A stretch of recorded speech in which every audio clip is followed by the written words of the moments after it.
મારું નામ છે રાજલ ગઢવી અને તમે જોઈ રહ્યા છો કચ્છ ભાવિ।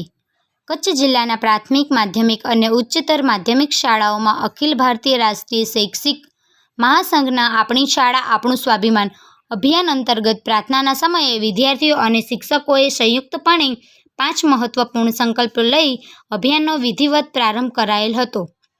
આ અભિયાન હેઠળ ભુજની ઇન્દિરાબાઈ ગર્લ્સ હાઈસ્કૂલ ખાતે આયોજિત જિલ્લાના કક્ષાના કાર્યક્રમમાં કચ્છના લોકલાડીલા સાંસદ શ્રી વિનોદભાઈ ચાવડાની ખાસ પ્રેરક ઉપસ્થિત રહેલ હતી।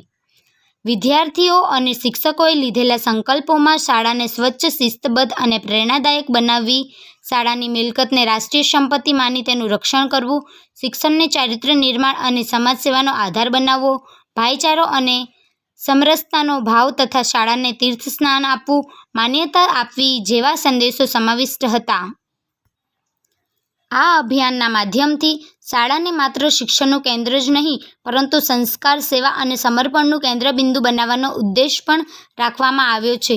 વિદ્યાર્થીઓ અને શિક્ષકોને શાળાની ભૌતિક મિલકત પ્રત્યે ભાવનાત્મક જોડાણ ઉત્પન્ન થાય તે માટે પ્રયાસો હાથ ધરવામાં આવ્યા છે।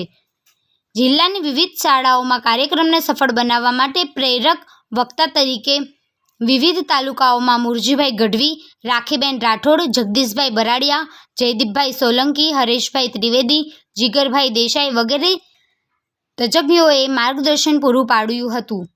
આ અભિયાનને સફળ બનાવવા માટે પ્રાંત ઉપાધ્યક્ષ મુરજીભાઈ ગઢવી, સરકારી માધ્યમિક કચ્છ જિલ્લા અધ્યક્ષ નયનભાઈ વાંઝા, મહામંત્રી શૈલેન્દ્રસિંહ જાડેજા, ગ્રાન્ટેડ માધ્યમિક શૈક્ષિક મહાસંઘ કચ્છ જિલ્લા અધ્યક્ષ અલ્પેશભાઈ જાની, મહામંત્રી ધર્મેન્દ્રભાઈ પરમાર, પ્રાથમિક શૈક્ષિક મહાસંઘ કચ્છ જિલ્લા અધ્યક્ષ રામસંગજી જાડેજા, મહામંત્રી રમેશભાઈ ગાગલ, ગ્રાન્ટેડ પ્રાથમિક અધ્યક્ષ કલ્પેશભાઈ ચૌધરી, મહામંત્રી હિતેશભાઈ સોલંકી તેમજ ટાટ મહામંત્રી અમરાભાઈ રબારી સહિતની જિલ્લા ટીમ અને વિવિધ તાલુકા સ્તરના અધ્યક્ષો, મહામંત્રીઓ તેમજ કચ્છના તમામ કાર્યકર્તાઓએ ખાસ જહેમત ઉઠાવી અભિયાનને સફળ બનાવેલ હતું।